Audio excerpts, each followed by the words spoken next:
Hello, hello, hello. It's Tom from Tom and Ruth Filipino Adventures. Today, we're going to talk about something. I haven't done one of these in forever. What if I want to talk about expenses? I know you guys really love to hear these. I know you guys can't wait to hear this. Expenses in the Philippines. Costs. Well, I got my handy dandy little notepad here. What does it cost me to live in the Philippines as of November and December 2022? What has changed and what is the actual cost? What are the actual costs to live here? Well, believe it or not, it's gone up considerably. Before, I would put videos on $500, $1,000 to live here in the Philippines. And I'm just going to say that prices increase. Some cases, some of the guys have left and gone back to the States to live because it's cheaper for them to live there for whatever reason. Well, you know, I've been doing some research. You can buy a lot in the United States high and dry in some Orlando. Right off Celebration there. They're selling lots now. You can buy lots for, you know, 4 or 5 grand. Nice lots too. Anyway, quarter acre. But we're going to talk about here costs. All right, now my major expense right now is I have solar. All right, solar runs my lights, my TV, which runs 24 hours a day, all my internet, all my charging, all my phones, the laptops, all the things like that. My air cons is not on my solar. So my solar runs about 1 to 120, 140 a month, depending on how much I use it. Now we did have an inverter oven. We took that off, and we used propane only, and that cost me about 30 to 40 bucks to fill up a tank now, where it used to be 20. And that lasts me about 2 months, 3 months, and depending on how much cooked on it, of course. But that's not included in this month's rent. So I'm just going to say my last month bill is 120. You hear Omer in the background, 120. Then my internet is 30 bucks a month, and that includes unlimited data, unlimited everything, $30 a month. So far we're at $150 a month. So if you take food, now food is really a big factor in ours. Omer's voice and opinion. Food is really a big thing for us here now because prices have increased so much. Food we're spending on the average, now going out to eat, we spend about $40 a month on the average, so we're at $190 going out to eat. We don't go out to eat much anymore because it's a little pricey. I spent $30 on food, 3 meals, $10 a plate, and that's actually more than I want to spend last time we went out. So I could do that in the U.S. And it's not like it was fantastic food, you know. It was really not edible. So we're around 200, just say around 200 buck range. Food runs us right now. We're spending about $250, $300 a month on food. So we're at $500, say. Now, we buy that first month. We spend about $200, $250 first of the month. Then we come back the middle of the month, and we spend about another $100, $150. So we're at $650 right there, just on food, electric, and internet. Nothing else. We're at $650. Now, if you were maintain my insurance, add my insurance into that, and if you were to add my other things like miscellaneous, because for an example today, I'm not counting the stuff that we buy at Lazada. I'm not counting any of that stuff, extracurricular stuff. I'm talking about quality of life. If you would add, like, we don't have a car anymore, so I don't have gas. I don't have insurance on the car anymore. But if I had to say, I'm just going to say right now, it's a minimum. My insurance, everything has to do with Philly Health, my other insurance, my FICO insurance that I have is around total food, everything's around $1,000 a month. Now, that does not count any extra activities like we're going to do something for the church, or it does not count my donations to the church that I give, my tithing. It does not count a lot of things that I would do, like we're going to give away some rice to the people here Saturday. We're going to give away like 50 bags of, Ruth and I are going to give away 50 containers, about 10-15 kilo of rice, plus canned goods, plus pancit, plus food that they can actually make a meal this Christmas. They can just take this home and make one meal. They can make 5 meals. They make 10 meals out of this, 20 meals, depending on how many's in the family.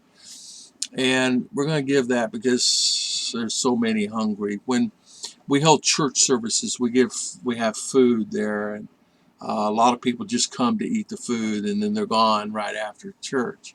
So we're gonna just kind of enhance. Now we have a select families we're going to do around us. There's many more. As you guys know, last year we went way out in the province and gave away rice at a church. We were thinking about doing that, but the need is here.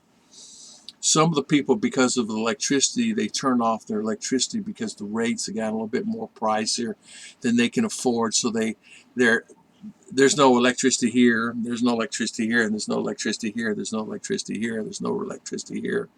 Up about 4 houses, they have it. They have it here.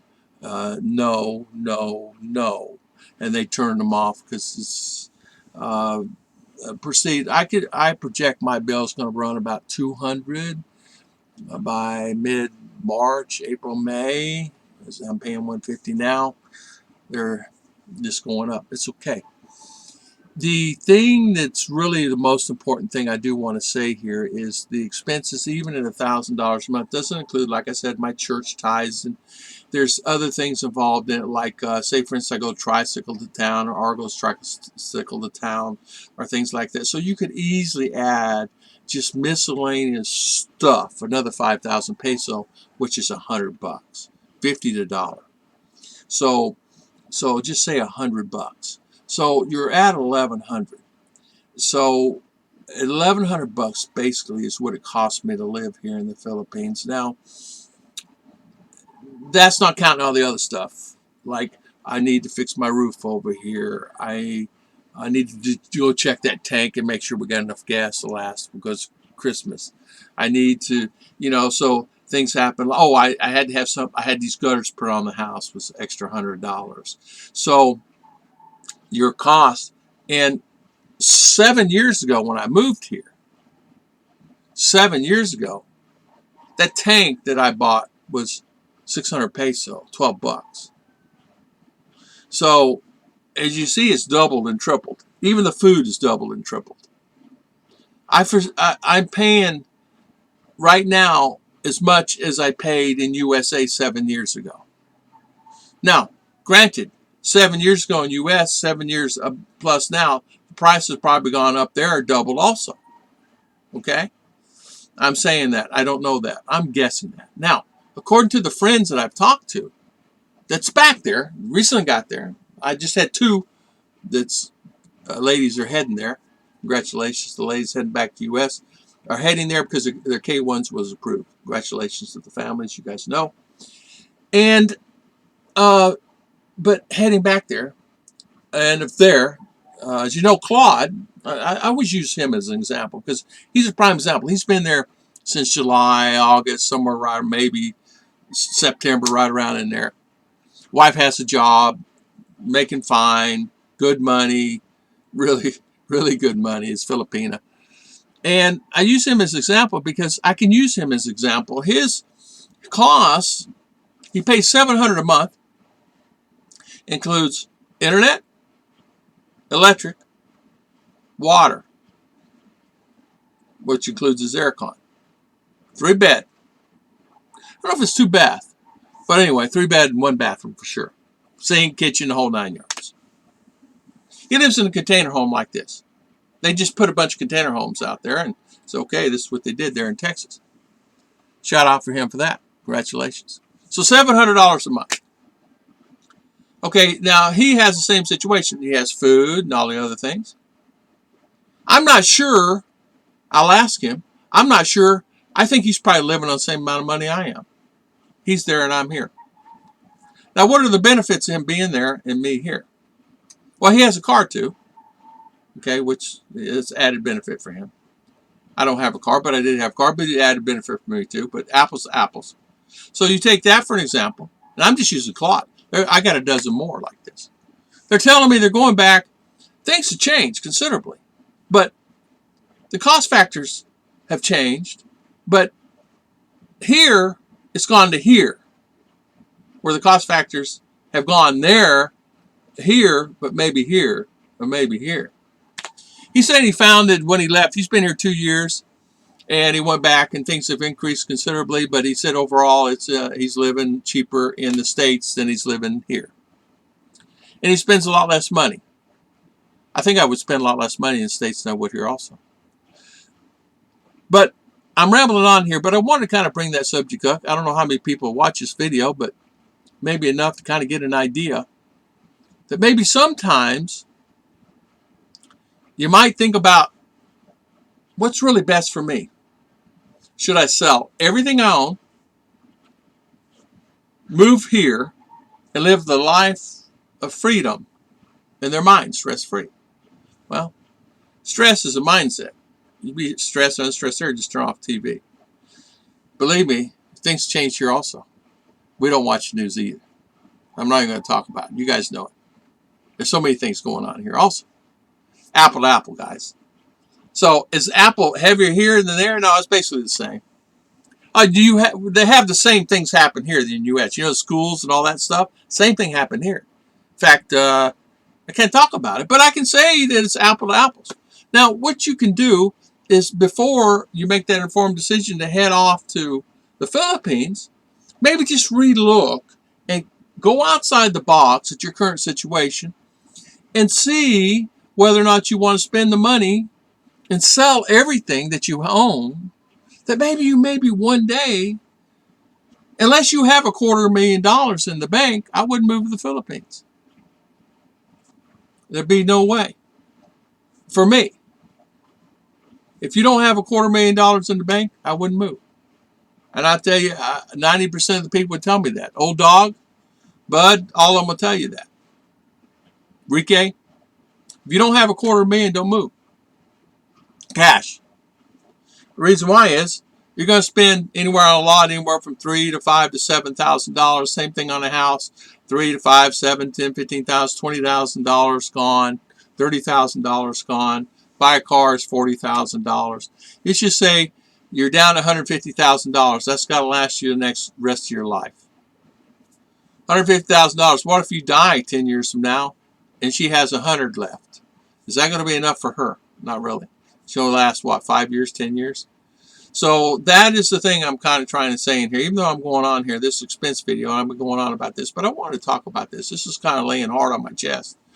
So just because it seems like grass is greener here, it may be greener than the situation you're in. I'm not saying it's not. Everybody has to make their own informed decision. I'm just letting people know that maybe you really need to think about it before you sell everything you own and then jump on the wagon and come here and realize maybe I shouldn't have sold everything I own. I know of 2 people that have just arrived here since June and July, and they've gone through all their money, and they brought 100 grand each, and now they're broke, and they're trying to save up enough money to maintain and finish their houses and everything else. So if you don't have $250,000, it's you'll just be living paycheck to paycheck. I don't care if you're getting $2 grand a month. I don't care if you're getting $3 grand a month. $2 grand goes easy. I just talked to my buddy George. He's spending $2,200, $2,300 a month, living high on the hog, life of Riley. But even at $2,300 a month, living high on the hog, if he dies tomorrow, hopefully his wife taking care of him. I'm sure he is, because he's a very smart man, very intelligent man. But there's a lot of people out here like that. But if I live on living on my income and the income that I have, so you have to really think about it, really make an informed decision on what is best and you think is best for you. So if you're in Michigan, you're tired of the snow, well, maybe go move to Texas instead, or New Mexico, or Old Mexico, or Florida, or Georgia, and get away from it. So maybe there's other avenues. They say, well, it's too expensive there. Well, you know what? I found a lot yesterday down in not one lot. There's thousands of lots. 3, 4 grand, 2 grand, 3 grand, 4 grand, 1 acre, quarter acre, high and dry, power, water. All you got to do is research on it. Then live there. Put your house there. Put your tiny home there. Put your mobile home there. Put your something there. You can put mobile homes on these lots. You can put an RV on these lots. That's what I'm looking for. High and dry. In the middle of town. You can put an RV in a lot. What's wrong with that? So,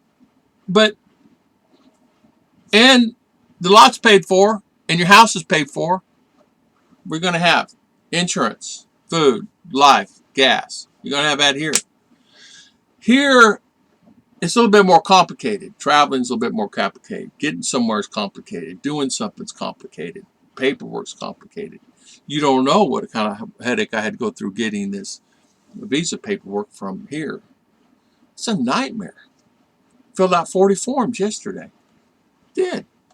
So that's the thing. God bless everybody, and I'll see you guys next time on Tom and Ruth, Philippine Adventures. Sorry I've been rambling on for 16 minutes.